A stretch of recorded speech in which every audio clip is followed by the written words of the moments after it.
Assalamualaikum warahmatullahi wabarakatuh.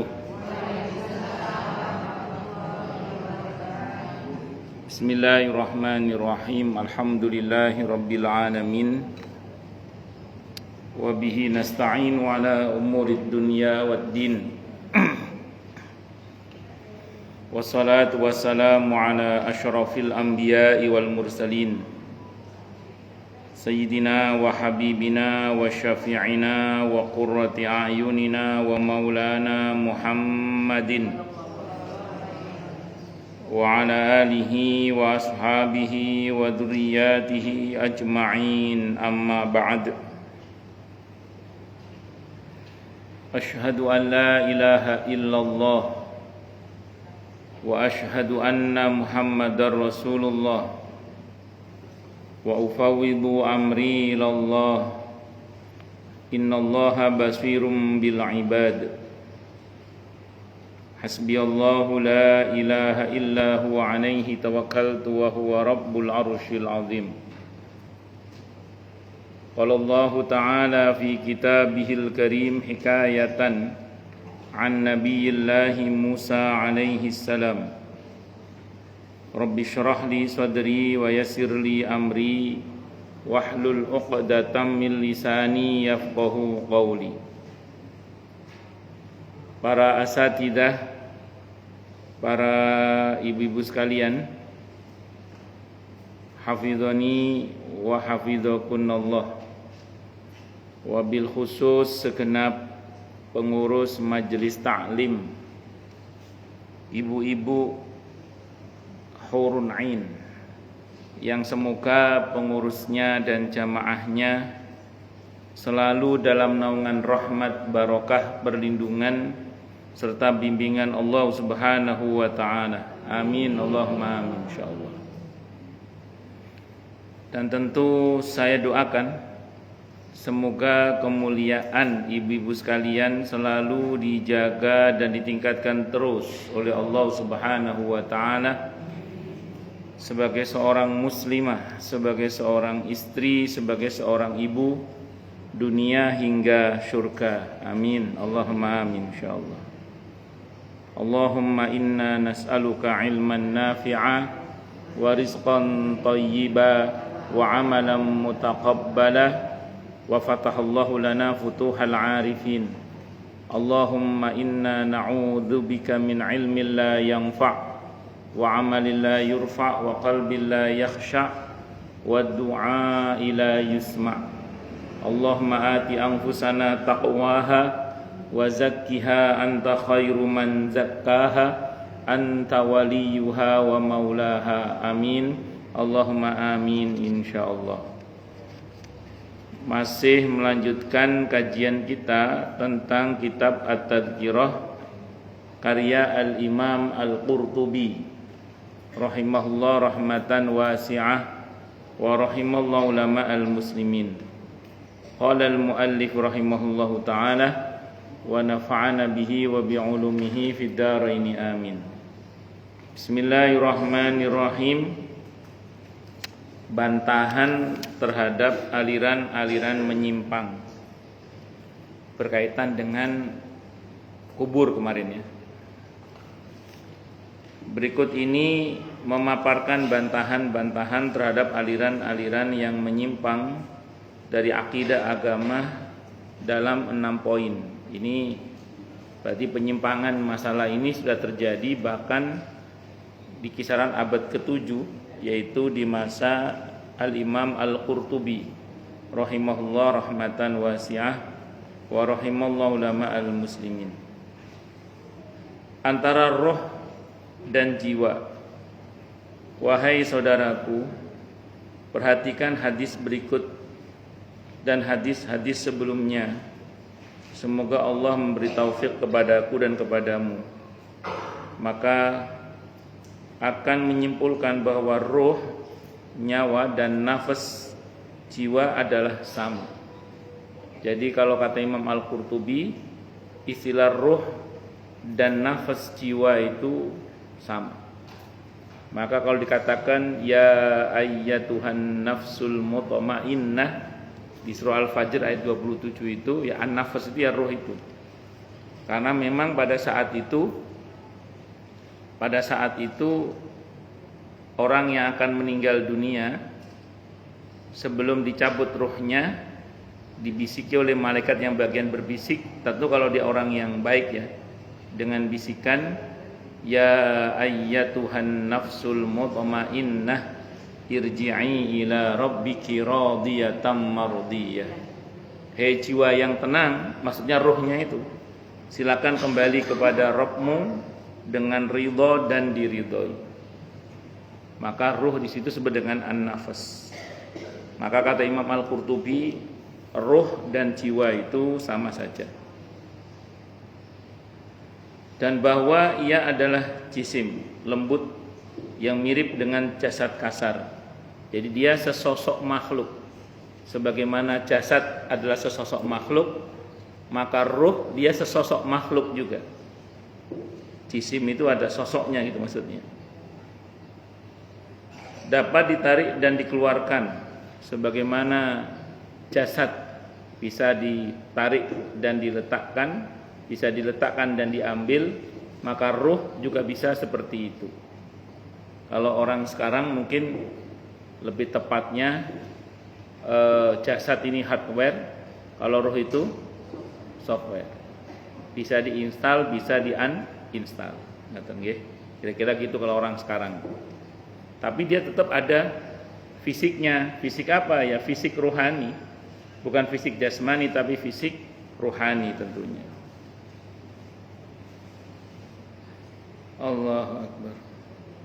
Dapat ditarik dan dikeluarkan. Ia juga dapat digulung dan dibungkus dalam kafan serta dibawa naik ke langit. Kemarin sudah kita sampaikan hadisnya riwayat Ahmad, Abi Dawud, Ibnu Majah. Hadisnya sahih dari semua jalur periwayatan. Kalau ruhnya orang yang baik, di samping aromanya wangi, mereka dibungkus oleh para malaikat dengan kain kafan dari surga. Kain kafan dari surga dan dibawa terbang ke langit yang berujung kepada perjumpaan dengan Allah dan diampuni oleh Allah. Semoga kita termasuk yang itu ya. Amin. Allahumma amin. Tapi kalau orang yang jahat, ruhnya aromanya busuk, pakai kofnya. Saking busuk.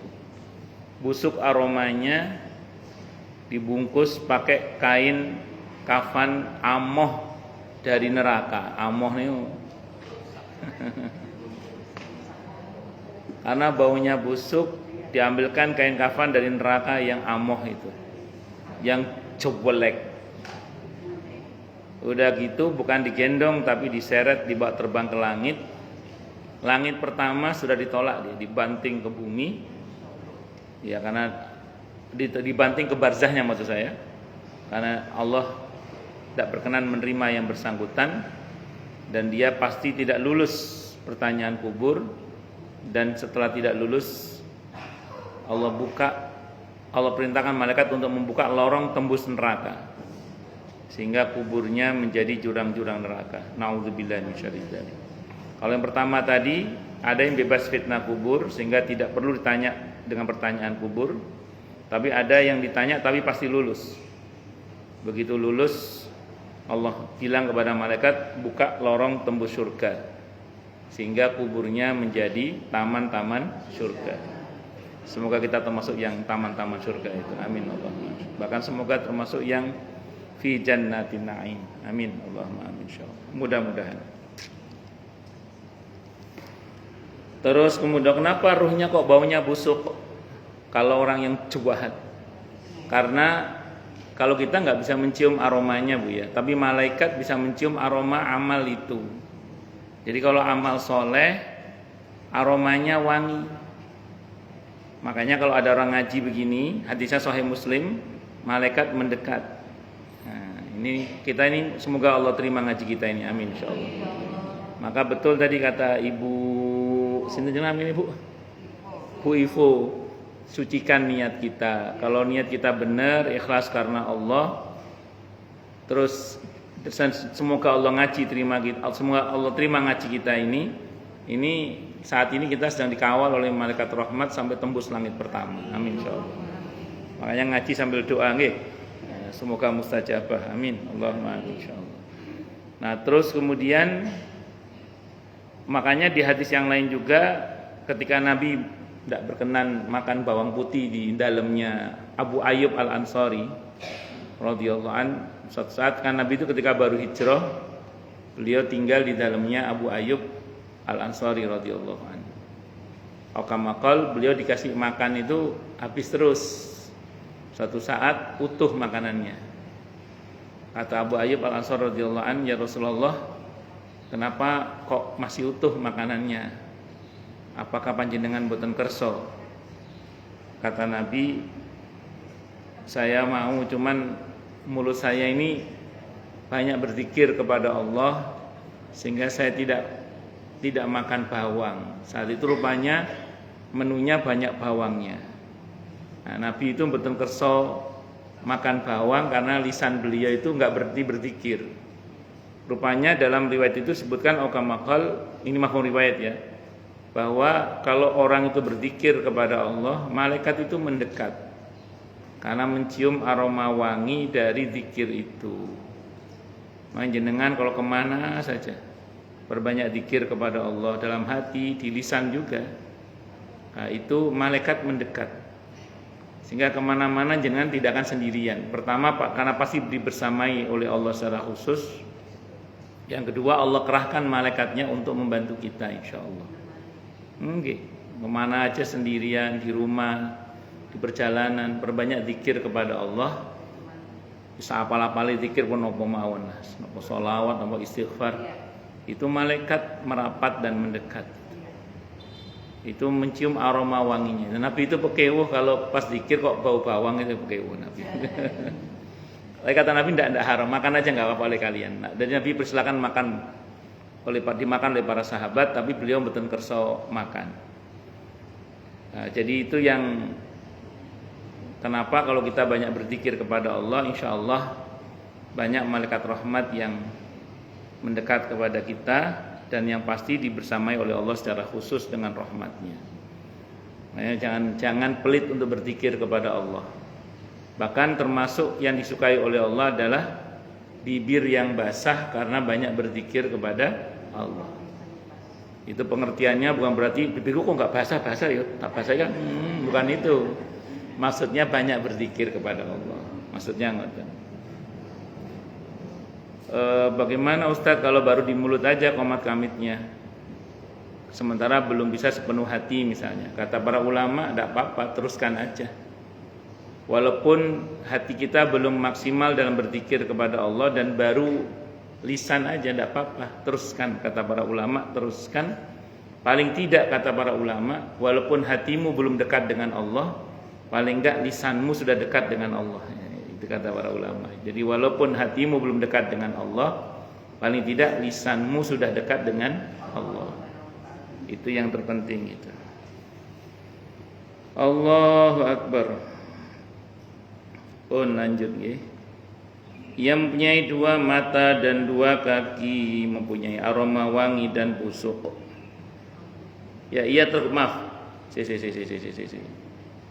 Ia tidak mati dan tidak rusak. Ruh itu makhluk, kata Imam Al-Qurtubi dalam kitabnya, ruh itu makhluk yang punya permulaan, tidak ada akhirnya.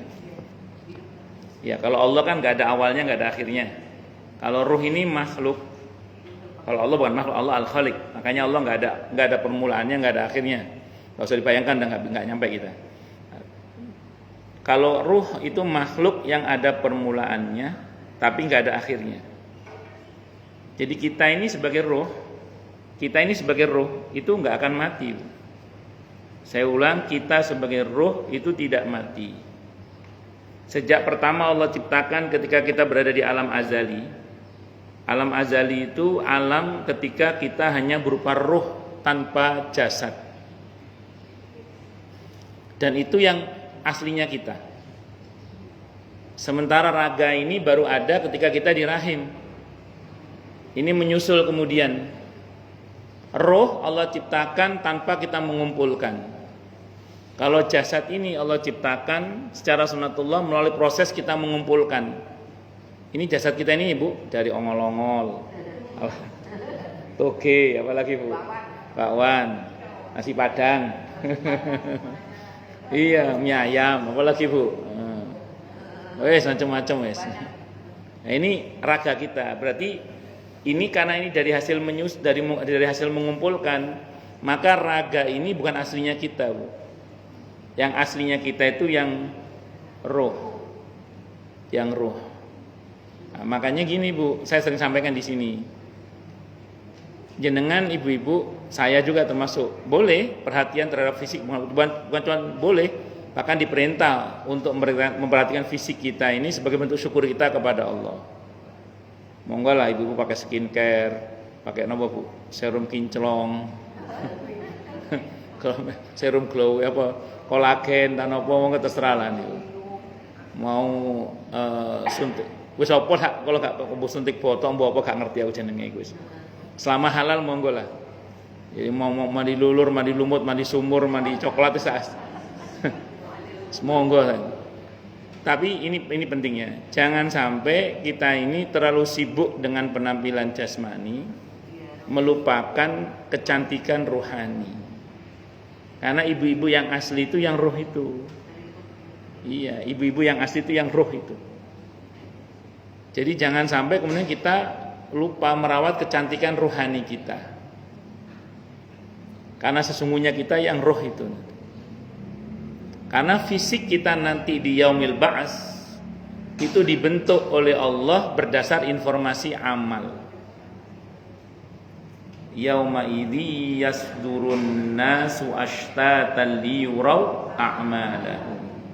Pada hari di mana manusia keluar dari kuburnya dengan bentuknya yang mawacem, bukan macam-macam, mawacem, liyuraw a'malahum, agar diperlihatkan kepada mereka akibat dari perbuatan mereka. Pun paham ya? Nah, makanya saya ulang, monggo, tidak apa-apa menjaga kecantikan fisik, monggo lah. Tapi kecantikan rohani harus lebih diperhatikan.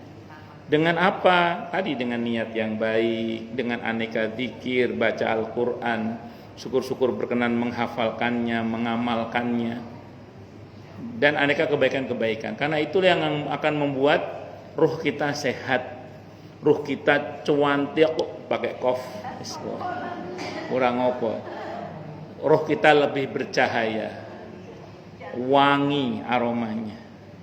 Pun paham nggih? Nah, itu seperti itu. Nah, itu sejak pertama Allah ciptakan. Nah, kita itu Bu diciptakan sebagai ruh. Saya baca ini dalam kumpulan Sahih Hadis Qudsi. Saya punya buku judulnya Sahih Hadis Qudsi ya. Di situ ada riwayat yang menyebutkan bahwa kita ini sebagai ruh Allah ciptakan bersama-sama. Jadi saya walaupun sama Bu Nur Hasanah beda usia raga kita. Raga kita beda usia Bu. Tapi secara ruh kita seumuran lah Bu.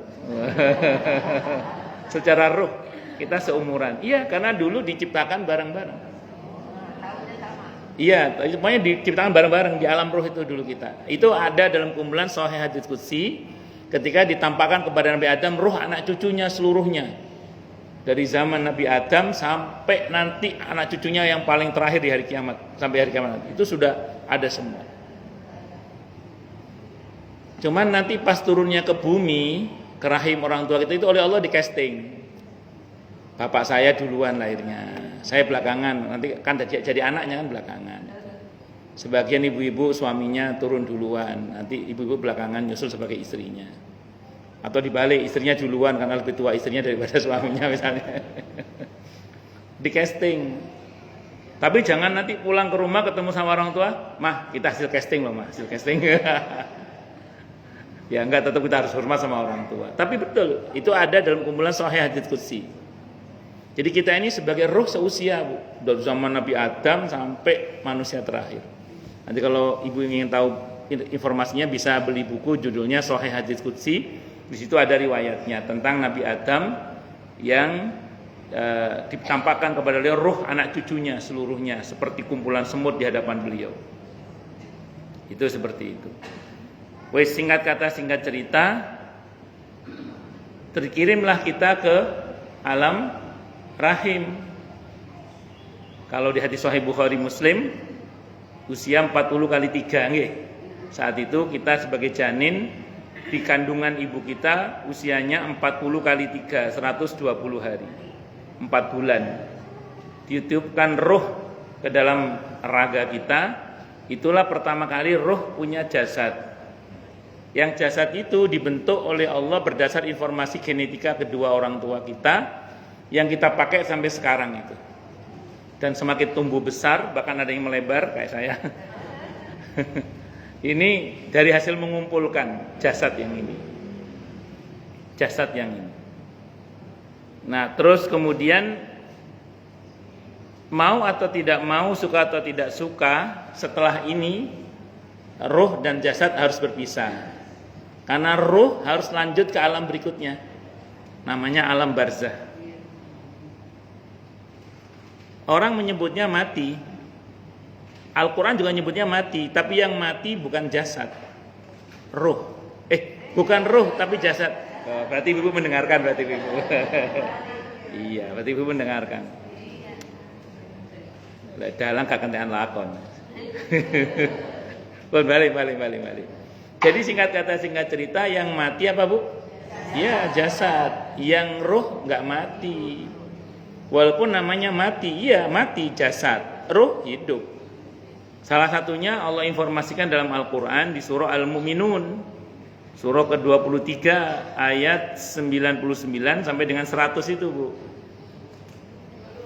Hatta idza jaa ahadahumul mautu qala rabbirji'un la'alli a'malu salihan fima taraktu kalla innaha kalimatun huwa qailuha wa min waraihim barzakhun ila yaumi yub'atsun.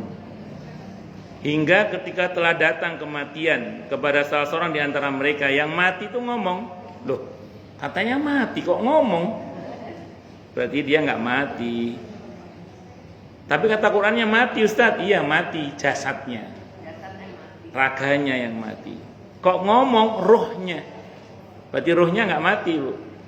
Apa kata ruhnya? Rabbirji'un, wahai Tuhanku, kembalikan aku ke dunia lagi.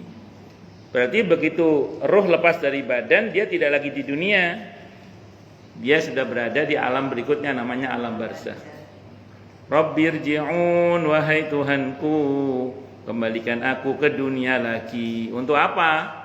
La'alli a'malu salihan fima taraktu, agar aku bisa berbuat baik yang dulu aku tinggalkan.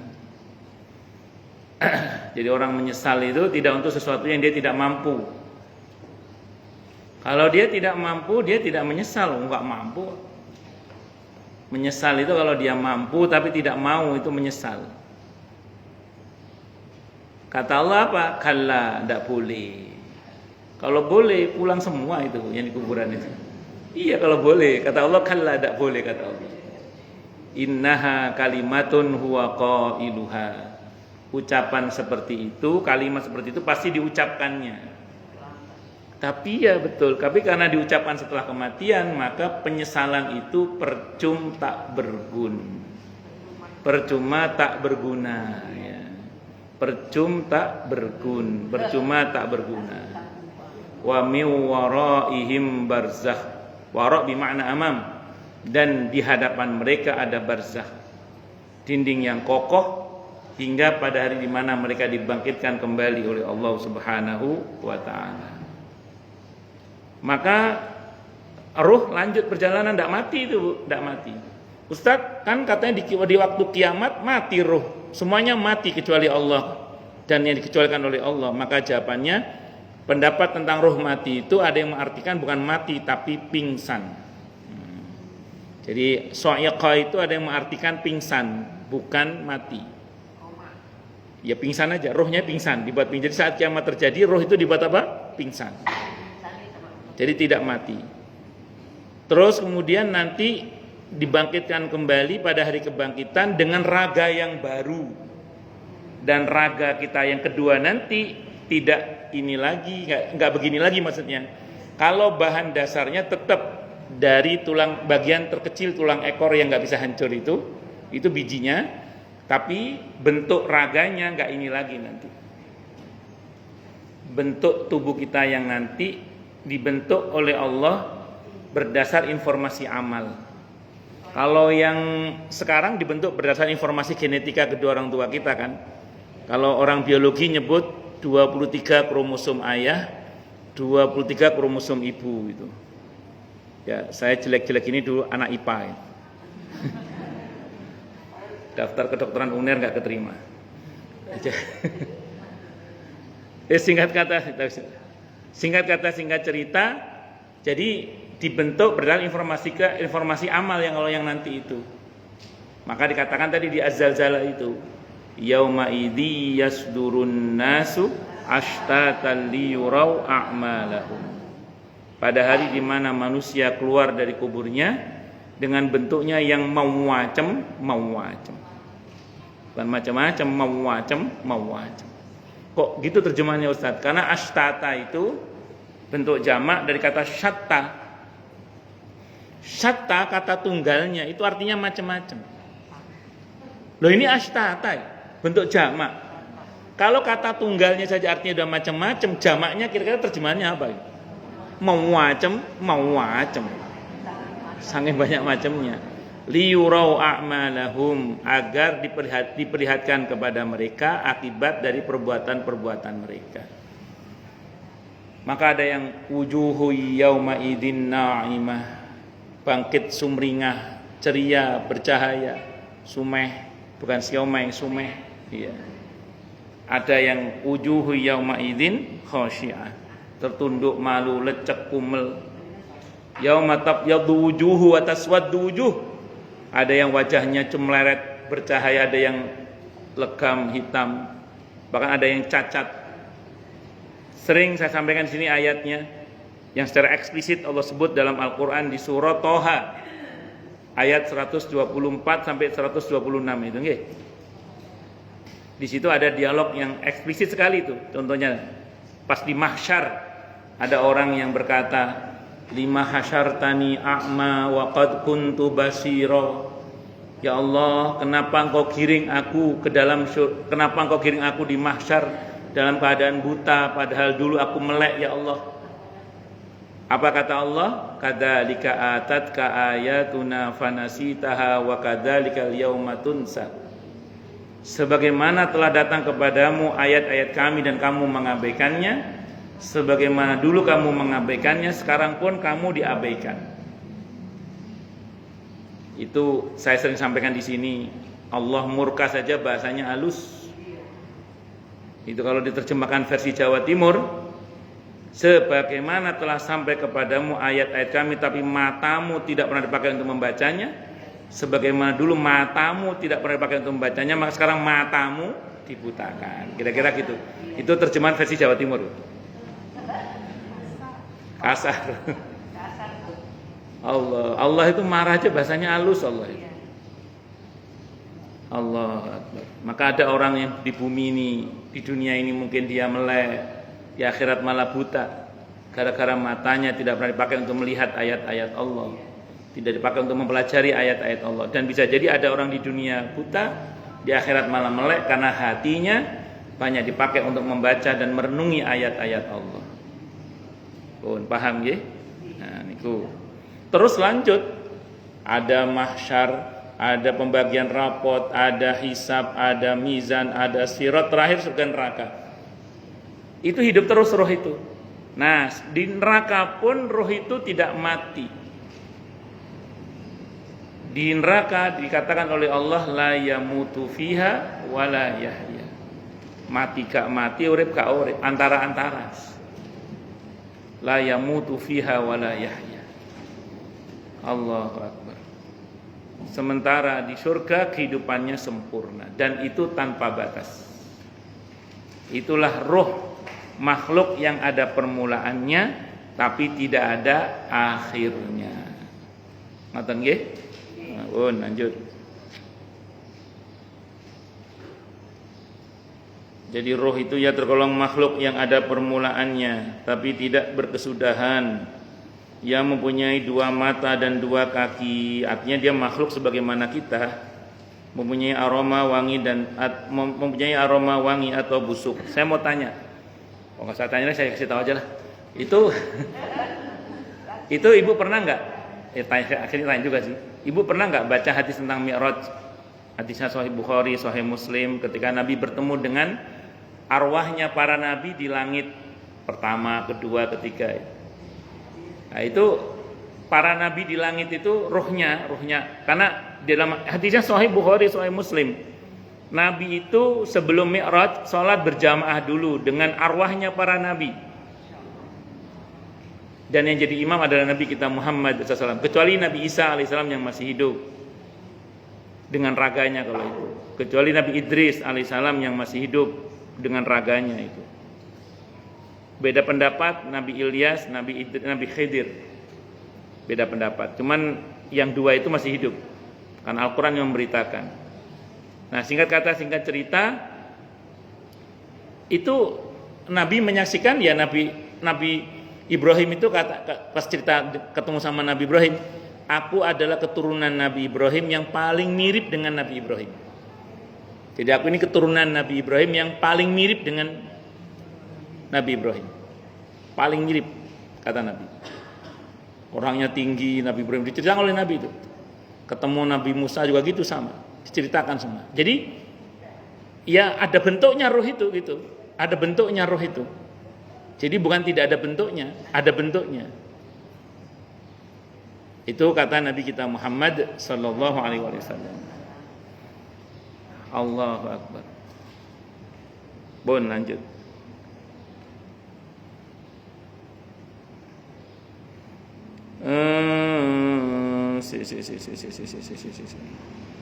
Ia mempunyai dua mata dan dua kaki, mempunyai aroma wangi dan busuk. Ya kalau amalnya soleh aromanya wangi.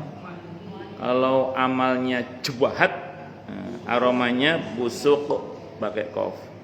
Hal yang serupa adalah juga merupakan sifat-sifat fisik, bukan sifat-sifat dari a'rad atau non materi. Jadi itu tampak sekali sifatnya itu seperti sifat-sifat fisik dalam hal ini. Bilal radhiyallahu an berkata dalam hadis riwayat Al-Wadi, akhadha bi nafsi ya Rasulullah alladhi akhadha bi nafsik. Hadisnya sahih. Jiwaku wahai Rasulullah diambil oleh yang mengambil jiwamu. Hadis di atas dapat dibandingkan dengan hadis riwayat Zaid bin Aslam. Sabda radhiyallahu an, sabda Rasulullah Muhammad sallallahu alaihi wasallam, ya ayyuhan nas, wahai manusia, innallaha qabada arwahana, sesungguhnya Allah dalam tanda kutip menggenggam ruh-ruh kita. Walau syaa raddaha ilaina, kalau Allah berkehendak Allah akan mengembalikan ruh itu kepada kita. Fi haizin ghairi hada, dan kalau dia menghendaki maka dia mengembalikannya kepada kita di tempat selain ini. Selanjutnya ini saya terang dulu. Kalau hadis ini au kama qal, terlepas walaupun riwayatnya dia mendhaifkan ya, tapi maknanya insyaallah sahih karena bersesuaian dengan firman Allah dalam Al-Qur'an di surah Az-Zumar. Az-Zumar itu surah ke-39 ayat 42 itu. Tolong baca terjemahannya buat saya. Surah Az-Zumar surah ke-39 ayatnya ayat 42. Monggo silakan.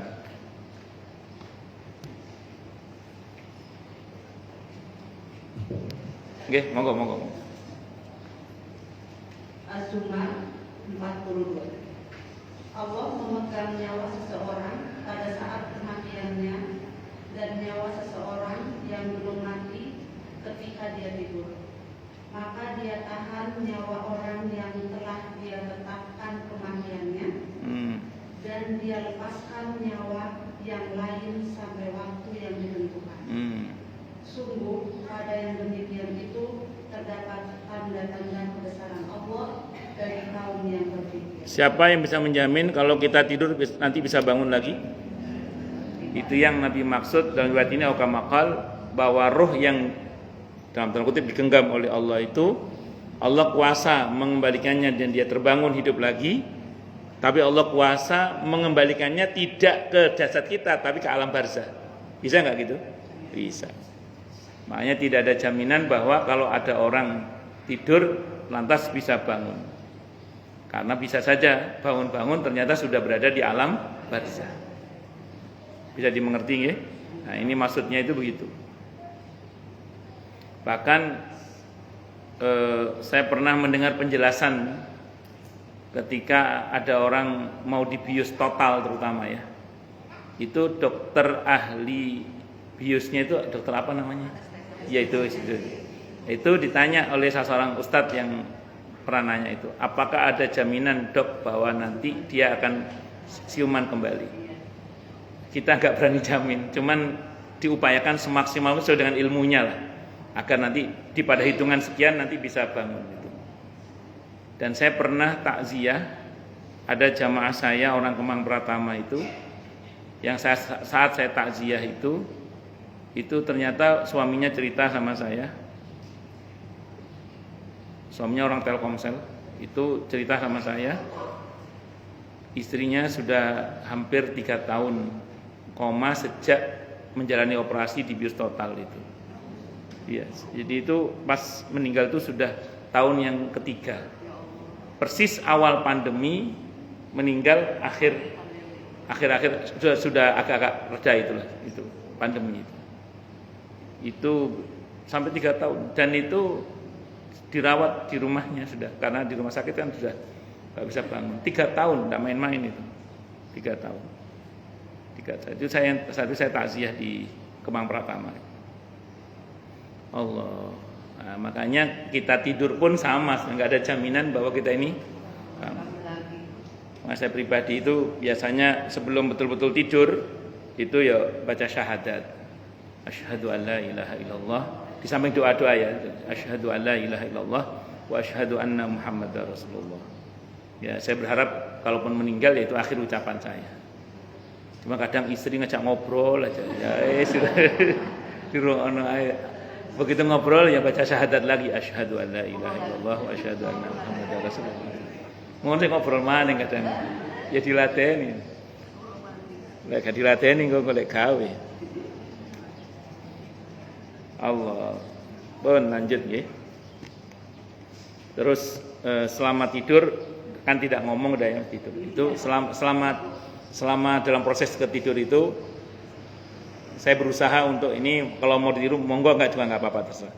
Tarikan nafas itu la ilaha, keluar illallah. Jadi tarikan nafas la ilaha illallah dalam hati ya, zikir hati ya. La ilaha illallah. La ilaha illallah. Dulu teman saya ngajari saya itu latihan sakaratul maut. Latihan sakaratul maut. Jadi zikir la ilaha illallah. La ilaha illallah. La ilaha illallah. Itu kalau jangan rutinkan nanti rutin zikir hati itu la ilaha illallah, la ilaha illallah. Jadi la ilaha illallah keluar. Nah, nanti dirasakan lagi. Tiba-tiba ada apa gitu nanti bisa dirasakan. Ya ada apa ya, ketenangan jiwa. Ya nanti dengan izin Allah, karena nurnya cahaya hati bercahaya dengan zikir itu insya Allah menjadi lebih mudah untuk mendapatkan ilmu dengan izin Allah Subhanahu wa taala. Insya Allah. Pun lanjut. Makanya kalau bisa sebelum tidur ya sudah saling memaafkan. Nggih. Makanya di antara amaliyah sahabat Nabi yang kata Nabi ahli surga itu, yang dalam satu riwayat Nabi bersabda aukamakal, ini ahli surga mau datang, ada orang itu datang. Sampai 3 kali Nabi bersabda begitu. Lantas ada sahabat Nabi namanya Abdullah ibn Amr ibn al-As radhiyallahu anhu minta izin. Ya Rasulullah, izinkan saya bertamu di rumah orang ini karena saya penasaran apa amalan orang ini. Kata Nabi silahkan. Jadi memata-matai orang untuk mengetahui kebaikannya itu boleh. Yang tidak boleh itu kalau stalking untuk memata-matai untuk mencari keburukannya. Itu yang kata Quran wala tajassasu itu. Maka kemudian orang ini Abdullah bin Amr ibn al-As radhiyallahu anhu 3 hari bertamu. Setelah 3 hari kata beliau, Pak, saya mau pamit karena memang bertamu dalam Islam itu kalau nginep itu maksimal 3 hari. Kalau lebih dari 3 hari namanya kos.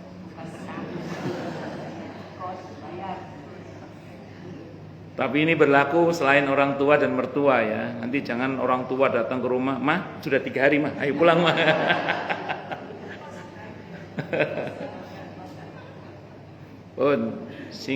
Karena saya punya jamaah di Kemang Pratama juga. Saya sebutkan tempatnya biar Anda enggak tolak-tolak bukan orang sini, orang Kemang. Nanti orang sini saya ceritakan di sana, tenang aja.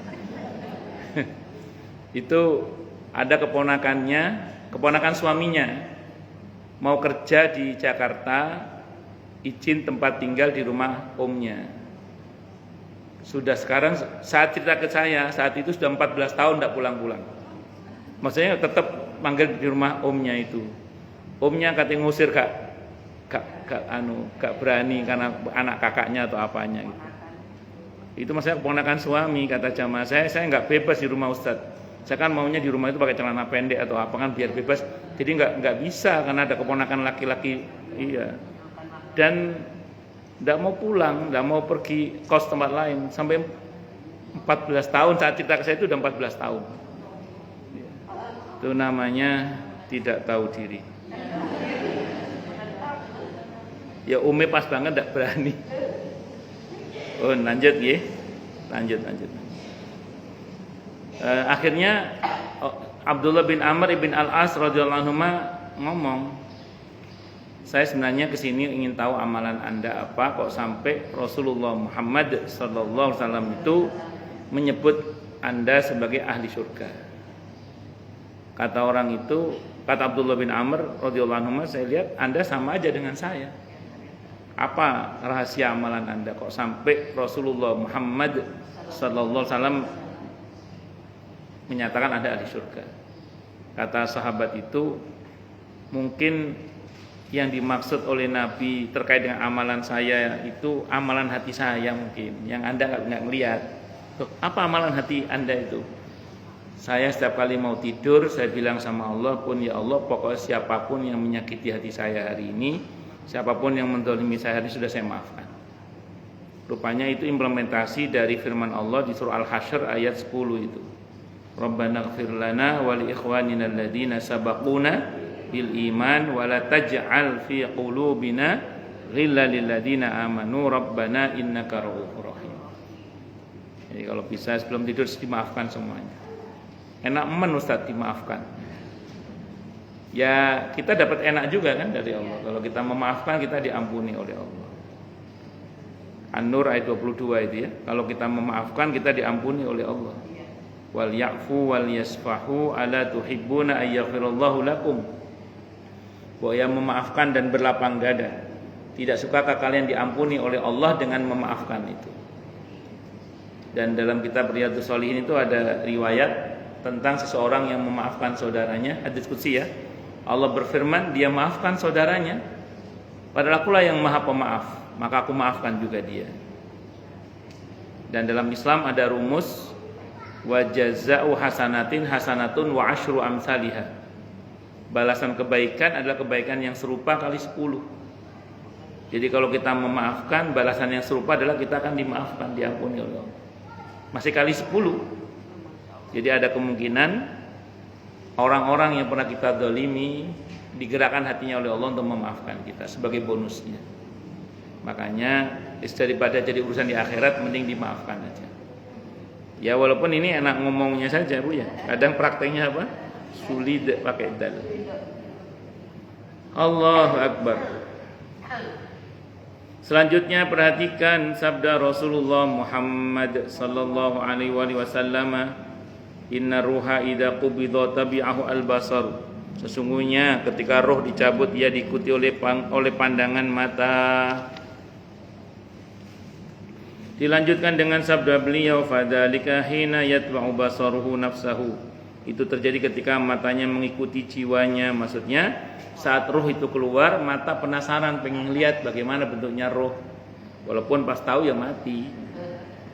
Hadis-hadis tersebut teramat jelas dan sesuai. Seusai pesta pernikahan tidak perlu mencari-cari parfum lagi. Ini istilah ya, istilah orang Arab bahwa wis iki cetha welo-welo, jadi jelas diistilahkan dengan jenenge pesta, nggak usah cari parfum lagi, wis wangi kabeh, kira-kira gitu. Akhirnya kalau bahasa sederhananya ini hal yang nggak perlu dijelaskan lagi karena wis cetha welo-welo. Cetha welo-welo niku terang benderang jelas. Cetha welo-welo. Namun demikian orang-orang masih juga berselisih pendapat tentang ruh. Tapi pendapat yang paling sahih mengenai ruh ialah pendapat yang telah kami kemukakan di atas, yaitu pendapat ahlu sunnah, bahwa ruh adalah jisim juga sejenis sosok, ada sosoknya gitu, sebagaimana difirmankan oleh Allah Ta'ala, Allah yatawaffal anfusa hina mautiha. Allah memegang jiwa-jiwa orang ketika matinya. Az-Zumar ayat 42 tadi ya. Terus kemudian para ahli takwil mengatakan bahwa yang dimaksud jiwa-jiwa di sini ialah ruh-ruh. Dan firman Allah Ta'ala pula, maka mengapa ketika nyawa sampai di kerongkongan, falaula idza balaghatil hulqum, maksudnya jiwa ketika keluar dari tubuh. Semua itu adalah sifat dari jisim. Dan tidak perlu lagi ayat-ayat tersebut dikomentari karena pernyataan ayat-ayat itu sendiri sudah menunjukkan maksudnya. Oleh sebab itu siapapun yang mengatakan roh itu mati dan binasa, dia telah menyimpang atau mulhid, sama seperti orang yang berpendapat terjadinya reinkarnasi, yakni bahwa apabila nyawa telah keluar dari tubuh maka masuk lagi ke dalam makhluk lainnya seperti keledai, anjing dan atau lainnya. Tidak, bahkan nyawa adalah terpelihara dengan penjagaan Allah. Ada di antaranya yang diberi nikmat dan ada pula yang diazab, sebagaimana yang akan diterangkan lebih lanjut nanti insyaallah taala. Jadi tidak sama dengan pemahaman sebagian orang yang meyakini bahwa roh itu mati misalnya, enggak, atau berpindah dari manusia sekarang pindah ke binatang ya, makhluk lain, atau dengan konsep yang namanya reinkarnasi. Walaupun reinkarnasi itu ajaran agama sebelah ya, kita nggak komentari, itu lakum dinukum waliyatin. Cuman kalau di kita tentu itu tidak ada.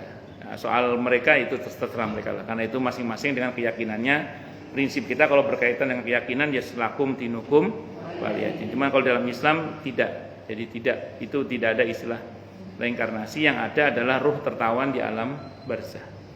Bahwa anak turun kita masih membawa informasi-informasi dalam sel-selnya terkait dengan memori orang tuanya itu mungkin.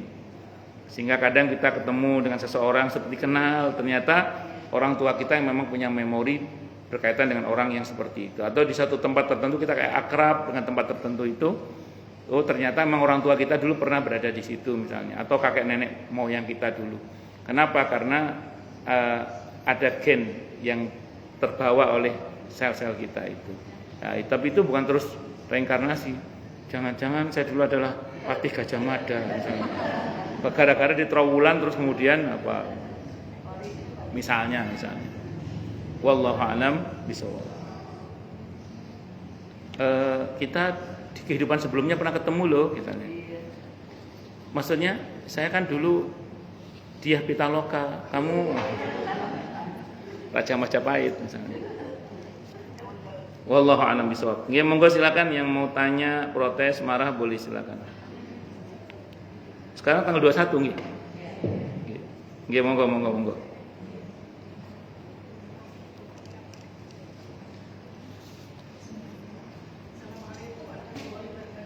Waalaikumsalam warahmatullahi wabarakatuh.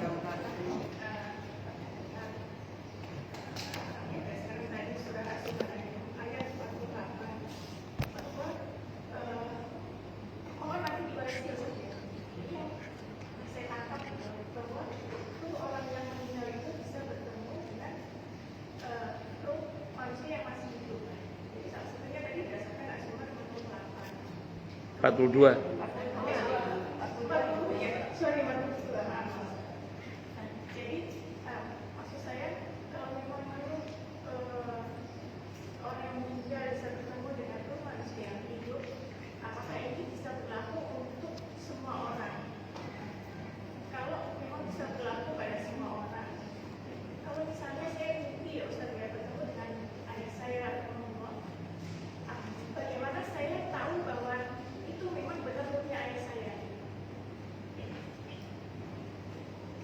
Dalam hadis yang sahih, seingat saya hadisnya sahih Muslim diantaranya, mimpi umatku di akhir zaman itu banyak benarnya.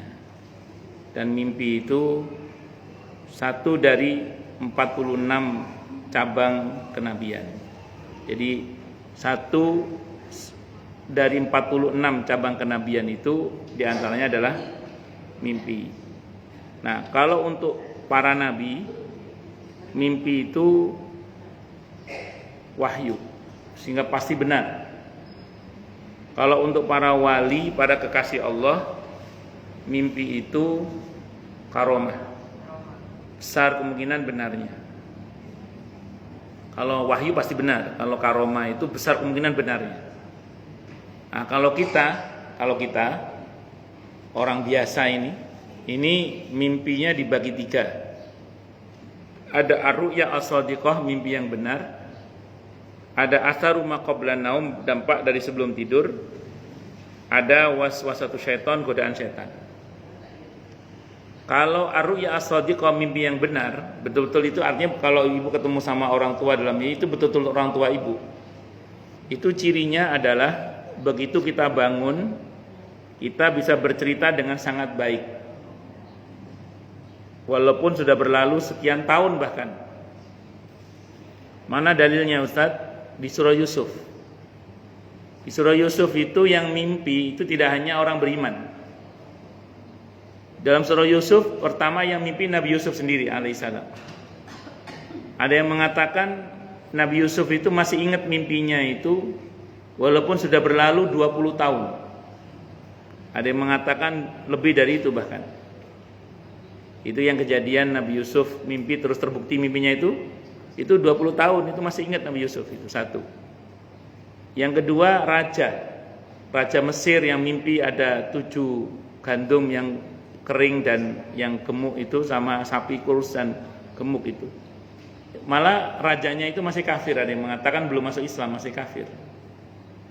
Tapi karena dia bisa menceritakan mimpinya itu mimpi yang benar ternyata. Yang kedua, yang ketiga, mimpinya 2 orang yang dipenjara dengan Nabi Yusuf. Yang satu malah jahat itu, yang tukang roti itu jahat itu kan, karena akan meracuni raja. Nah, itu orang jahat pun mimpinya bisa jadi benar, tapi dengan syarat dia begitu bangun bisa bercerita dengan sangat baik. Maka kalau ibu mimpi terus kemudian ibu bisa bercerita dengan sangat baik, mimpi itu sebangun dari tidur, insya Allah itu adalah mimpi yang benar. Bisa dipahami ya? Itu rumus dasarnya dulu ya. Itu. Nah kemudian ada atharu ma qablan naum, dampak dari sebelum tidur. Ibu lapar, tidur, mimpi makan. Nah, nggak usah ditakwil ya. Ya. Terus kemudian yang ketiga ada waswasatu syaitan, godaan syaitan. Ini bisa sihir. Ya bisa sihir. Makanya kan perintah Nabi aukamakal, kalau kita mimpi yang tidak baik, takwilnya nggak bagus, kalau bahasa sederhananya, segera ambil wudhu, sholat 2 rakaat, berlindung kepada Allah. Kalau nggak sempat sholat misalnya, paling nggak al-falak an-nas, meludah ke kiri supaya menetralisir kalau itu sihir. Khawatirnya sihir. Atau kalau ibu lagi junub misalnya, dia berlindung pada Allah. Pokoknya berlindung pada Allah, jangan sampai tidak berlindung pada Allah. Itu seperti itu. Nah, itu berkenaan dengan mimpi nggih. Nah, jadi ciri khasnya Bu, kalau memang betul itu ruh orang tua ibu, maka ibu bangun bisa bercerita dengan sangat baik. Nonton nggih? Kalau ada pesannya tetap ditimbang pakai syariat ya. Jadi jangan kemudian ditimbang pakai apa adanya, harus pakai syariat nimbangnya. Misalnya pesan, kira-kira pesannya ini menurut syariat benar apa tidak? Kalau benar nggak apa-apa lakukan. Tapi kalau nggak benar ya jangan dilakukan misalnya. Wallahu a'lam bishawab. Monggo silakan. Monggo. Waalaikumsalam warahmatullahi wabarakatuh.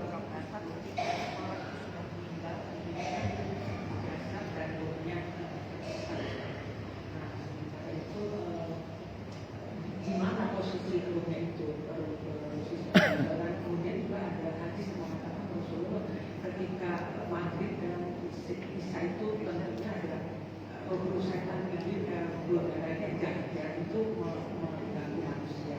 Nah, apakah itu bagian dari orang-orang yang misalnya apa yang karena jahat di dunianya, jadi apa itu yang tidak tenang apa itu Bagus. Yang pertama saya ulang tadi, berangkat dari surah Al-Mu'minun ayat 99 sampai dengan 100 tadi ya, sudah saya baca. Jadi roh itu Bu, begitu lepas dari badan, dia langsung berada di alam barzakh. Nah, yang keliaran-keliaran tadi itu bukan roh, tapi jin, setan dari bangsa jin. Maka kalau menjelang maghrib, sampai dengan maghrib, anak-anaknya para sahabat disuruh menahan.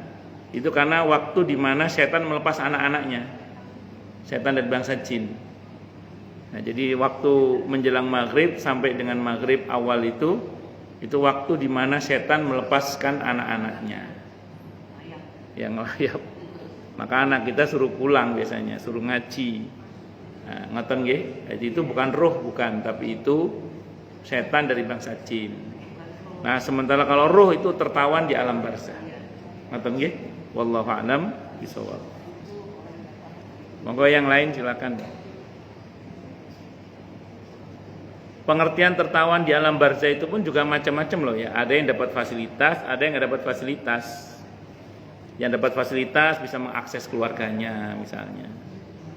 Bahkan ada roh itu nanti kita ketemu yang bisa berterbangan ke sana kemari semaunya. Itu rohnya orang-orang yang mati syahid itu. Tapi enggak gentayangan juga, enggak gitu, enggak, itu malah lampir itu. Ya itu. Jadi ada roh-roh tertentu, yaitu rohnya orang-orang yang mati syahid di jalan Allah itu, yang Allah beri kuasa untuk berterbangan ke sana kemari suka-suka dia, termasuk datang ke bumi. Saya mungkin pernah cerita di sini ya tentang tafsir Al-Azhar milik Buya Hamka itu, jilid 2. Ketika Buya Hamka menerangkan firman Allah dalam Al-Quran di surah Ali Imran ayat 169 dan seterusnya itu. Wala tahsabannal ladzina qutilu fi sabilillahi amwata bal ahya'un 'inda rabbihim yurzaqun. Jadi jangan kamu mengira bahwa orang yang terbunuh di jalan Allah itu mati, dia tidak mati. Bahkan dia hidup di situan mereka dalam keadaan diberi rizki. Buya Hamka pas membahas ayat ini bahwa mereka kan tidak mati, mereka masih hidup. Beliau mengutip satu riwayat yang disampaikan oleh Ibnu Qayyim Al-Jauziyah rahimahullah dalam kitab Ar-Ruh. Dalam kitab Ar-Ruh itu disebutkan riwayat tentang ada seseorang yang sudah 5 tahun yang lalu gugur sebagai syahid, tiba-tiba pulang menemui bapaknya. Pak, Assalamualaikum Pak, kalau bahasa kita ya, ini mafhum riwayat. Kata bapaknya, loh nak, kamu bukannya 5 tahun yang lalu sudah gugur sebagai syahid? Iya Pak, aku sudah gugur sebagai syahid 5 tahun yang lalu. Hari ini Umar bin Abdul Aziz wafat. Allah perintahkan penghuni langit untuk turun ke bumi guna mensolatkan jenazahnya. Termasuk aku Pak, disuruh turun oleh Allah. Teman-temanku udah pada pulang nih Pak.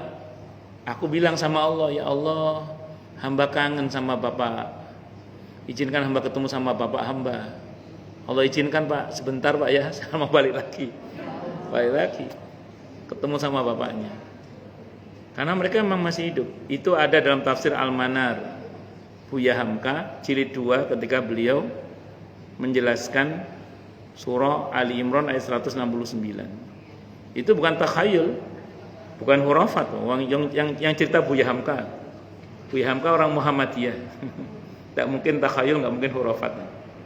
Terus diambil dari Ibnu Qayyim Al-Jauziyah rahimahullah. Ibnu Qayyim itu ulamanya Salafi. Tidak mungkin takhayul dan khurafat.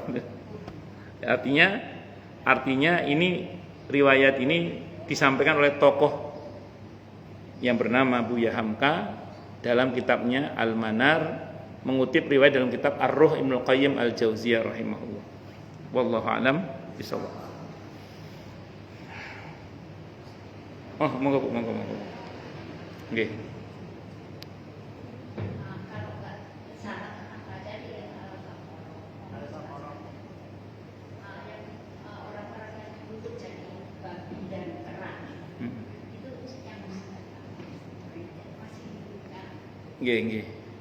Nggih, sampun. Baik. Jadi ketika Nabi Musa berkata kepada Bani Israel yang buangkang berkaitan dengan ibadah pada hari Sabtu itu, sampai Nabi Musa berkata, kunu qiradatan khasiin, jadilah kalian monyet-monyet atau kera-kera yang hina itu mufassir berbeda pendapat. Sependek yang saya baca, ada yang mengatakan mereka menjadi kera, tapi hanya 7 hari, setelah itu mereka mati. Jadi mereka tidak berketurunan. Monyet yang ada itu monyet asli itu, jadi bukan turunan Bani Israel, bukan. Jadi ada yang menafsirkan apa adanya. Jadi memang mereka berubah jadi monyet, tapi hanya berumur 7 hari, setelah itu mereka mati. Jadi tidak berketurunan, mereka mati setelah itu. Itu pendapat yang pertama. Pendapat yang kedua mengatakan bukan mereka berubah jadi monyet, tapi kelakuannya kayak monyet. Monyet itu serakah dan pelit. Monyet itu Anda kasih kacang atau pisang, terima pakai tangan kanan, kasih lagi tangan kiri, kasih lagi kaki, kasih lagi ini, ya.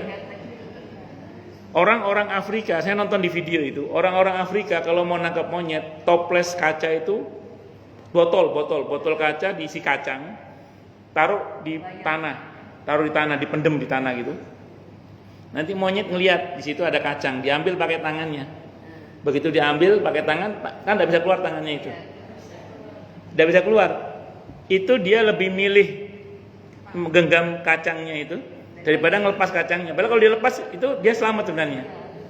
Tapi gara-gara dia memang rakus dan pelit, tidak mau berbagi, itu tetap gini aja nggak bisa keluar. Akhirnya orang-orang Afrika nangkepin dengan cara begitu. Padahal kalau dia lepas kacangnya, iya, itu. Nah, itu dan orang Yahudi karakternya begitu. Orang Yahudi itu eksklusif mereka itu biasanya. Mereka eksklusif, tidak inklusif, eksklusif mereka itu. Mereka kalau bermuamalah dengan orang lain, dia buat aturan bagaimana kemudian mereka pasti untung, orang lain nggak jelas, terserah. Makanya riba itu diantaranya dari orang-orang Yahudi asal muasalnya. Ibu, kenapa Hitler itu membunuh orang-orang Yahudi pada masa itu? Saya pernah nonton di YouTube penjelasannya, ya Allah alam betul apa tidak. Itu dulu ketika orang-orang Jerman dari gereja keluar itu, di luar gereja itu sudah ada bangku-bangku.